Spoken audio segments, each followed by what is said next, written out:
Well, friends, I don't know about you, but I'm feeling 22. Well, I'm actually feeling 42 to be honest, but our 22-year-old guest on this episode has got me not only listening to Taylor Swift's song 22, but are you ready for it? You just might be enchanted by her impressive story and think that even though you thought you knew what the path to entrepreneurial success was, yes, everything has changed. Okay, I managed to get in 4 Taylor Swift song references in those first few sentences, but if you know her songs all too well, it's actually now 5. All right, for real. What were you doing during your sophomore year of college? Probably not what Jessica Schwabach was doing, which was starting her own plant-based meat company. 2 years later, Jessica has now gone through 2 prestigious Accelerator programs, created products that have been sold in dozens of stores, and just raised $4 million in a seed round, including investment from food giant Nestle. Just what is this new founder CEO doing that has so many people so interested? Well, she and her team at Sundial Foods have created some alt chicken wings with skin and all that are apparently knocking people's socks off. I've not yet tried them myself, but having seen the photos and read reviews, I can assure you I'm eager to make that happen. I have a feeling you're going to be hearing a lot more about Jessica and Sundial Foods in the near future, so enjoy getting to know one of the newest faces on the alt meat block in this interview. Yes, Jessica seems fearless, and yes, that is the 6th Swift reference of this opening. Enjoy. Jessica, welcome to the Business for Good podcast. Thanks, Paul. It's really great to be talking with you. Congratulations. I know that you just raised a $4 million seed round, a very aggressive seed round. So first of all, congratulations on that. Thanks very much. So I think both myself and a lot of people listening had never heard of Sundial Foods until you had raised this round. And it was impressive. You had Nestle, which is this huge food company, investing in such an early stage company. So a lot of people, Jessica, who want to hear the story. But before we get to that and your fundraising success, let me just hear about where you came from. So I know that you were going to UC Berkeley and that you decided to start this company during school there, but were you thinking about food technology and were you interested in food sustainability even prior to being in college? It's a good question. I feel like I can't really answer this without also telling my co-founder's story. But for me personally, I went to UC Berkeley with every intention, like a lot of Cal students, of becoming a pre-med. Following a very typical path, I was majoring in molecular and cell biology with an emphasis on genetics and doing some research in a space I was really passionate about. I was also vegan, mostly for personal reasons of not really liking the taste of meat and also wanting to do my part to hopefully combat animal agriculture in a small way. Really didn't think I had it in me to be an entrepreneur and didn't consider the idea until I randomly signed up for a class at UC Berkeley my sophomore year called the Alternative Meats Challenge Lab. And I really took this class because I thought I would meet other vegans and have fun eating vegan food. What I didn't expect was to get randomly assigned to a group project where I met my co-founder and we started working on a project about plant-based meats. And my co-founder, Suwon, was in the last year of her PhD, plants and microbial biology at UC Berkeley. Also no intention of becoming an entrepreneur. She really wanted to go into academia and research, always saw herself as she says, as a doctor for plants and to improve agricultural sustainability very much from the plant engineering and genetic engineering side. But what we found together was that the plant-based meats industry presents a really unusual opportunity for us as students to sort of immediately step forward and take an idea and have an impact. And so we got really carried away with our school project at Berkeley, and that's how we ended up founding a company together. Wow. So you are in this class as a sophomore at UC Berkeley, and you meet your co-founder and you decide, hey, this is a cool project. We could make a company out of it. Or was there somebody encouraging you along the way? Like, what made you think, hey, this was a cool project. We should devote our lives to this? Definitely a lot of encouragement. I think actually while taking the class itself didn't become our company, but really the professor, Dr. Ricardo San Martin, inspired not only us, but actually a couple of other plant-based startups too. Prime Roots and Black Sheep Foods are 2 notable ones. Also Impact Foods, which is doing plant-based seafood.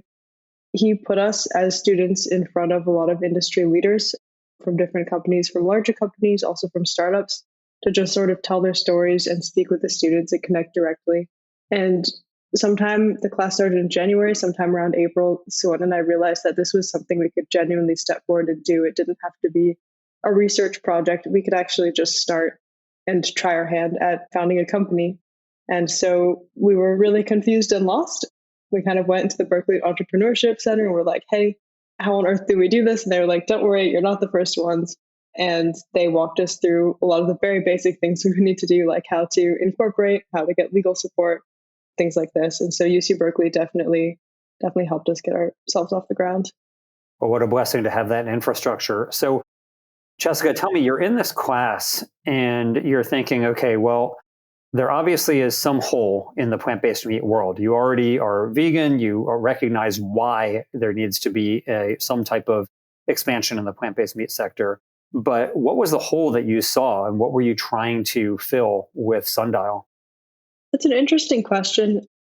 Kind of a few parts to it. The first was that when we were actually taking the class, we were presented with different industry challenges. The one which was assigned to our group was to create a project around the problem of dryness in plant-based meats. And so there were a lot of different directions we could go with this, thinking about different binding ingredients, different ways to increase the melting point of the fats we were using, even decreasing the astringency of the protein in our product would also sort of improve the mouthfeel. But we thought that maybe the simplest answer was just that if you look at a label for a plant-based meat, it already has enough fat. It probably has enough water too. What's missing is that when the consumer is cooking this product, the fat melts very quickly and the water leaves very quickly. And so they end up with a dry experience.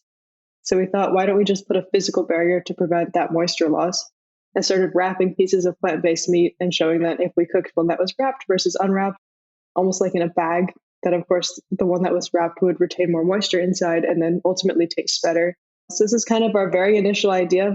It didn't become much until the summer after taking the class, when we realized that if we want to put some kind of wrap around a plant-based meat, that if we had this sort of plant-based quote skin, we actually needed it to be on a whole cut. We couldn't put that on the chicken nugget without it being pretty weird. So we sort of explored current industry standards for meat production. We were looking at high moisture extrusion, for instance, which is an industry standard, and starting to see that if we wanted to create, using these standard industry processes, different kinds of whole cuts of meat, we would need a lot of different processing steps, a lot of binding ingredients that we didn't necessarily want to use, just in terms of difficulty, cost, but also nutritional value.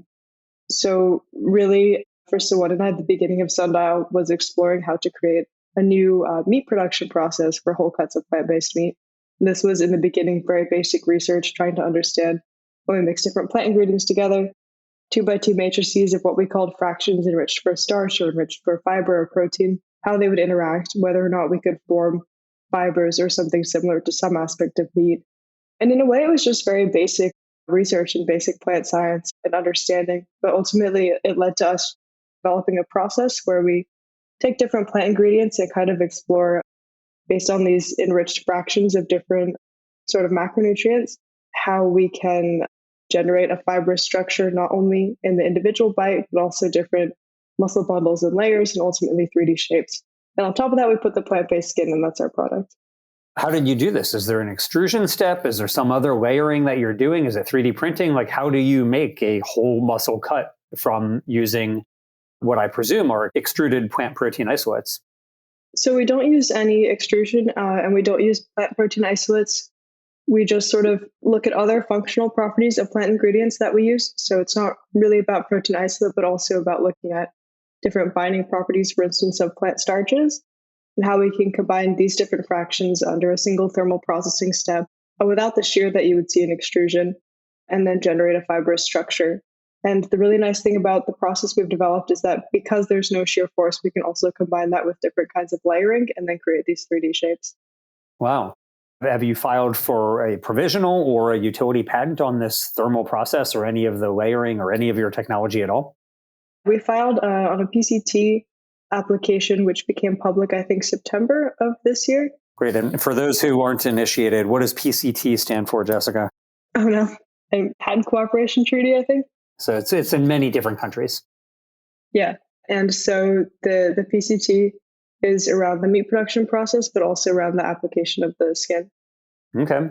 And so that is still pending, not granted, I presume. Yeah, still pending. Cool. All right. Well, good luck with that. After you figured this out, was this while you were still Like, were you doing this still as part of your class, or was that after you started looking into the accelerator route? This was after the class. This was mostly in Suwon's basement, to be honest. And some of it was being done.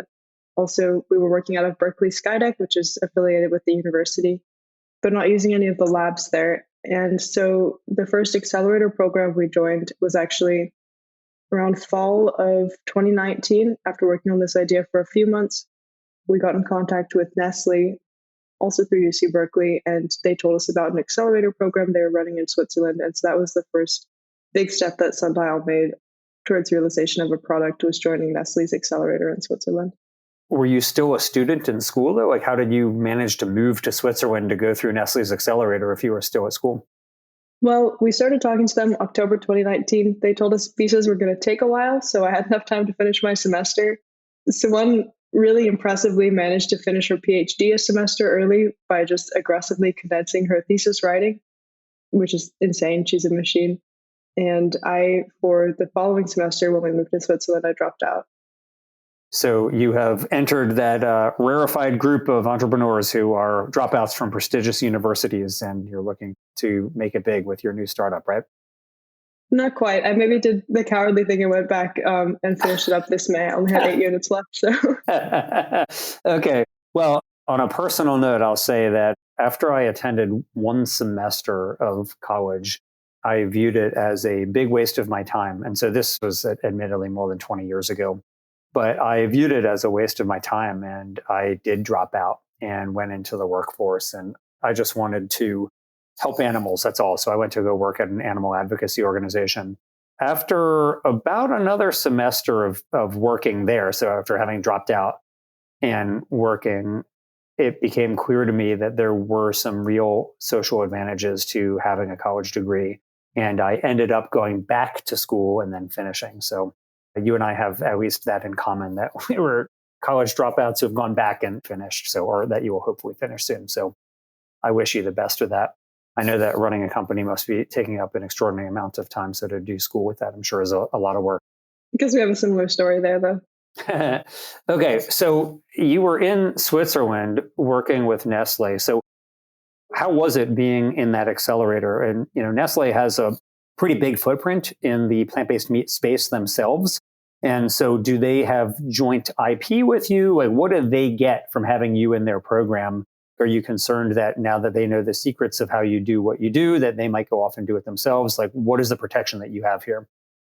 I guess a few things to unpack. That joining the Nestle Accelerator program was a huge learning experience for Suwon and myself, especially coming from sort of more biology backgrounds, missing both the food experience and also the entrepreneurship experience. We had a lot to learn from them. They told us that for the Accelerator program, we'd walk in with our bench scale prototype of a chicken drumstick with skin, meat, and bone, and we would walk out with shop test results after launching it in real grocery stores in Switzerland, which we thought didn't sound very possible, but we're definitely willing to try. So that's who ended up joining.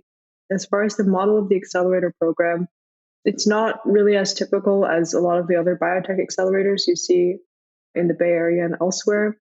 Rather than take equity, it was more of us working with them in exchange for things that might happen in the future, which I know is a super vague answer, but I'm afraid I can't disclose more than that.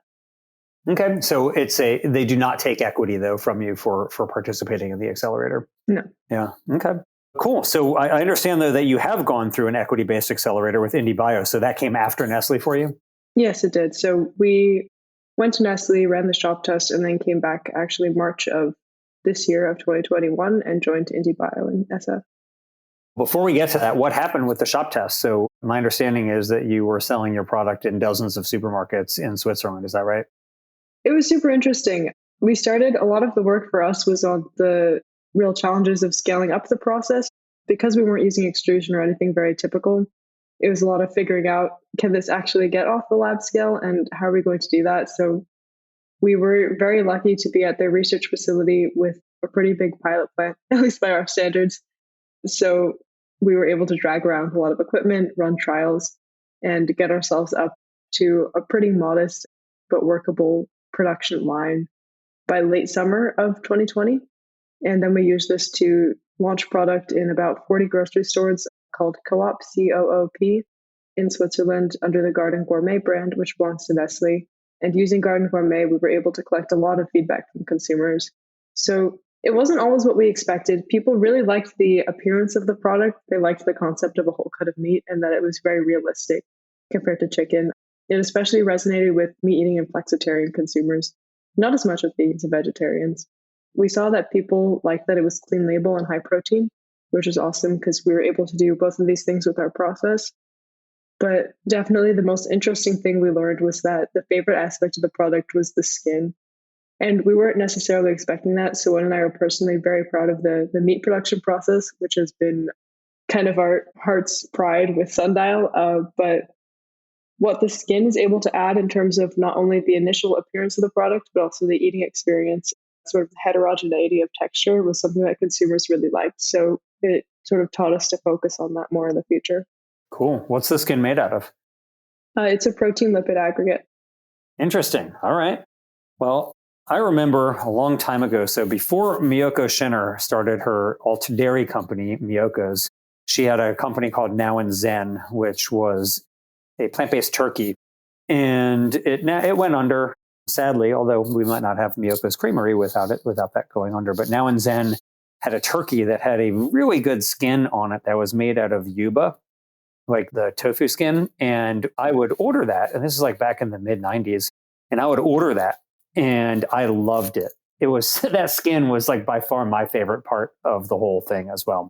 So there must be something from a sensory perspective about biting into like through that crispy skin into the meat that makes it such a delectable experience. So I'm not surprised that people were really psyched about your protein lipid aggregate skin. We got to come up with a better name that sounds a little bit more succulent than protein lipid aggregate, but something catchier. Yeah.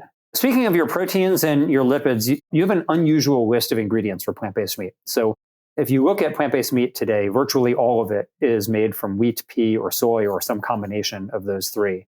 And they're usually protein isolates that have been extruded from either wheat, pea, or soy.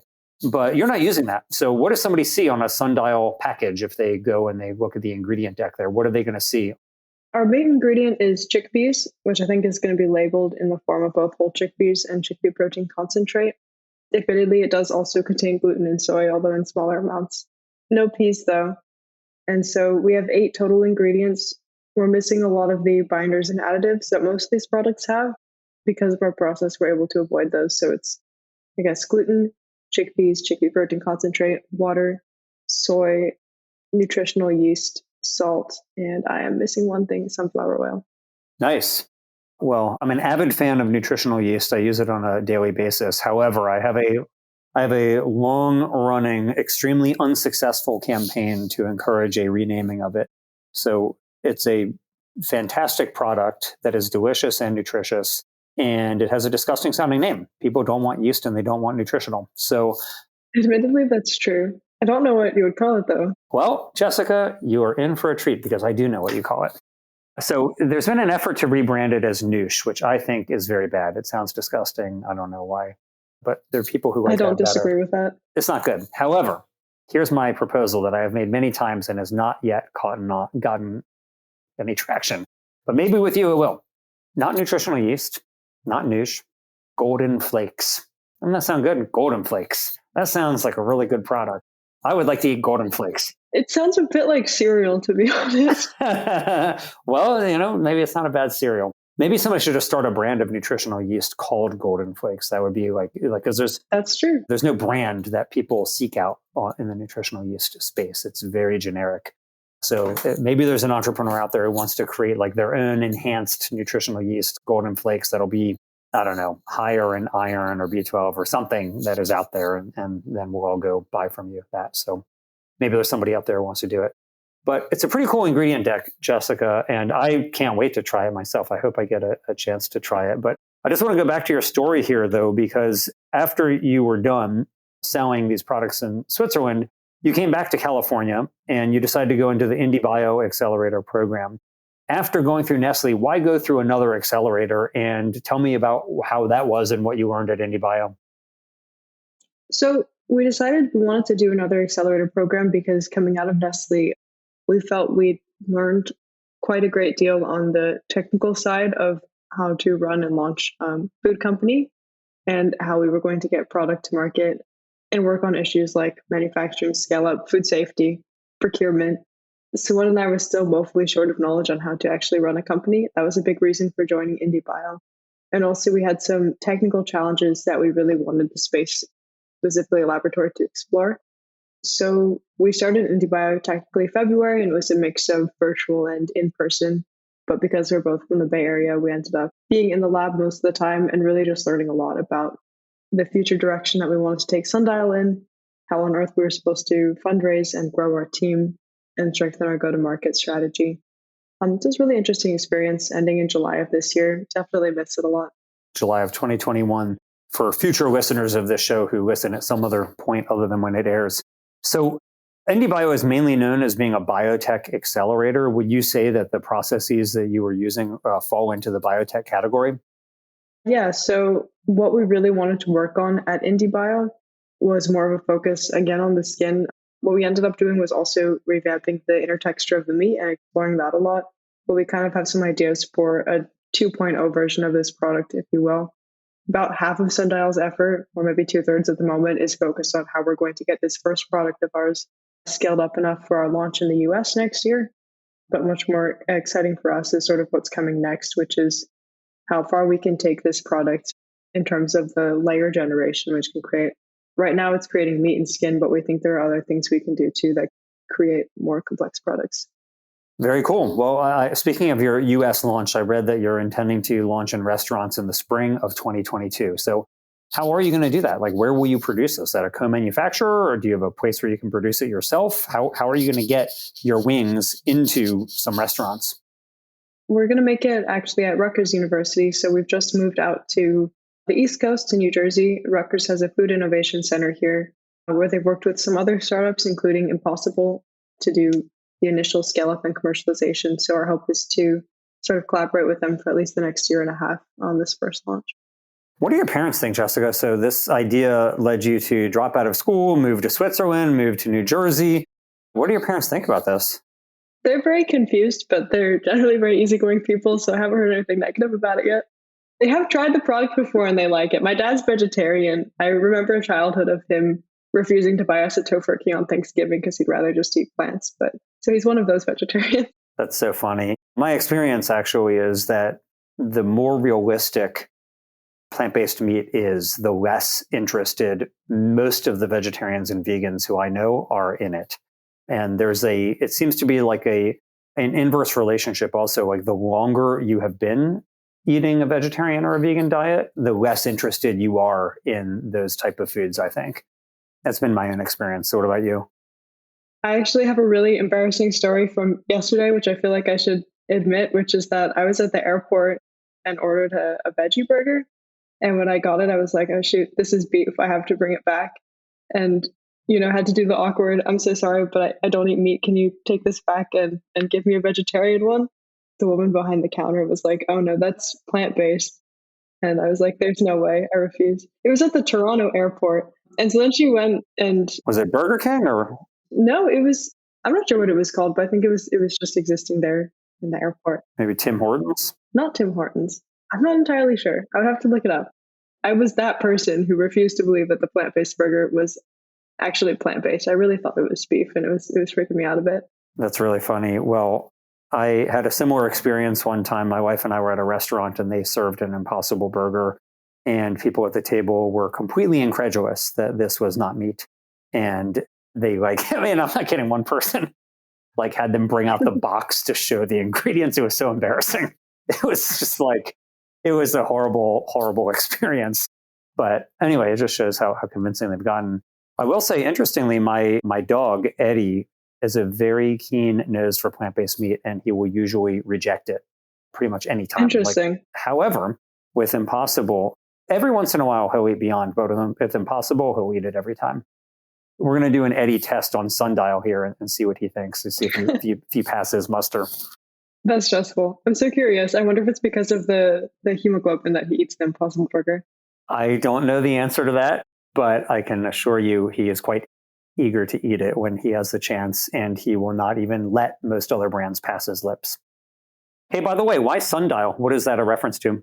I mean, I know what a sundial is, but why is the company named Sundial Foods? So we called it Sundial because I guess it's a bit cheesy, but we think of a sundial as a super early form of technology that harnesses the power of the sun and uses it to directly help people with something. And we sort of see plant-based meat as taking the power of the sun, skipping the animal intermediate, and just using plants to create something that's useful for people. Okay, very cool. I like it. Good origin story here. So, Jessica, you are on a wild ride. How old are you? I'm 22. Okay, so most people, when they're 22, are not thinking about starting their own companies, let alone raising millions of dollars to run a company that you founded a couple of years ago, no less. They're thinking about other things. So, if there are people out there, maybe they're undergrad students also, and they're thinking, geez, I really am impressed by what Jessica is doing. How can I be more like her? Are there any resources that you would recommend? Any things that were useful for you that you learned either at Berkeley or Nestle or IndieBio or anywhere in between that you think would be helpful for folks to check out if they're interested in following in your footsteps? That's a really great question. In terms of resources, I really think it's the folks around you. And just if people that you know are aware that it's something you're interested in, then when it pops up, when they make a random connection somewhere that might be useful to you, then maybe you'll hear about it. And a lot of it maybe is chance, but also, if you have the intention to pursue entrepreneurship at some point, when the opportunity comes by, even if it doesn't quite seem like an opportunity yet, then you can make it one, which I think is cool. In terms of resources that I would use, I don't know how cheesy it is to say this, but I would just continue to pursue what you really like. And if it's the right thing for you, then you'll come across it. Okay, fair enough.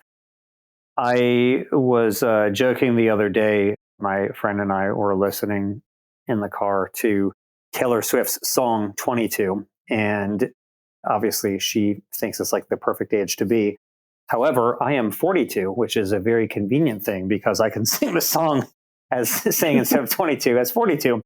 And so, however, I wish that when I was 22, 2 decades ago, that I had had the experiences and thought processes that you have had to start your own company in this space, because it's been, I think, this is among the most compelling ways to help animals. And I wish that I would have gotten into that space earlier. So my hat's off to you for that, Jessica. Congratulations on taking the plunge into entrepreneurship. And I'm sure, though, that as somebody in this space, you've started your own company, you're focused on Sundial, you want to make some really awesome chicken wings. But are there any other ideas that you hope that somebody else might start a company to do? Any other white spaces that you think need filling, or any other places you think need more augmentation that you hope maybe some listener of this podcast will take up the mantle and start his or her own company doing? Yes, definitely. A lot of things. I think in particular, there's a lot of folks working on this already, but deplastifying the planet is something we panic about a lot. We have to sometimes take a step back from what we're doing and look at the irony of saying that plant-based meat is doing something good for the planet. And we realize, just like everybody else, how much plastic we're using in everything and how hard it is to avoid, just in terms of food safety and quality and what's required in order to meet certain standards, that there's no other material besides different kinds of plastic that will meet a lot of the needs that we have. Not just what you see in terms of like when you pick up a package on the shelf and there's 3 layers of plastic and that's rough enough, but also in terms of manufacturing, it's everywhere in terms of our raw materials during our process and then after. So I don't know if there's some magic bullet out there, but for everybody who's curious about doing something really sustainable, I think that's the biggest area and biggest issue right now that worries us because we feel like we're part of it. Well, there's always room for improvement. We've had a number of episodes in the past, and in the show notes for this one, we'll link to some of them about companies that are making plastic alternatives or they're making biodegradable plastic. One of the things that concerns me, though, is yes, we need to stop making so much plastic that isn't biodegradable, but we also need a way to deal with the plastic that's here. Virtually every piece of plastic that's been manufactured for the last 70 or so years, if it hasn't been incinerated, it still exists pretty much. And in the same way that I think we need to not only reduce our emissions, but also draw CO2 out of the atmosphere, we probably need to reduce our creating more plastic problem, but we need to do something about all the plastic that's here and find ways to degrade it And I'm particularly enthusiastic about some of the methods of using, for example, fungal fermentation to actually degrade the current plastics that are here, because there are some species of fungi that do enjoy consuming plastic. I'm pretty bullish on both plastic alternatives and ways to degrade plastic. So if you're out there and you have some interest in doing that, I hope that you will not only listen to the back episodes of this podcast about that, but maybe start your own company and do something really cool in that space as well. So, Jessica, with that, I want to say thank you and congratulations. I'm rooting for your success and am looking forward to trying my own Sundial wings at some point, whether in spring of 2022 in a restaurant or maybe some other time as well. But I look forward to that very much. And congratulations on all the success you're having. And I hope that you will continue to grow this and have an awesome company making some really fantastic plant-based meats. Thank you very much. And we'll definitely get you some wings at some point. Very good. We'll give them to Eddie as well. Yeah, for sure.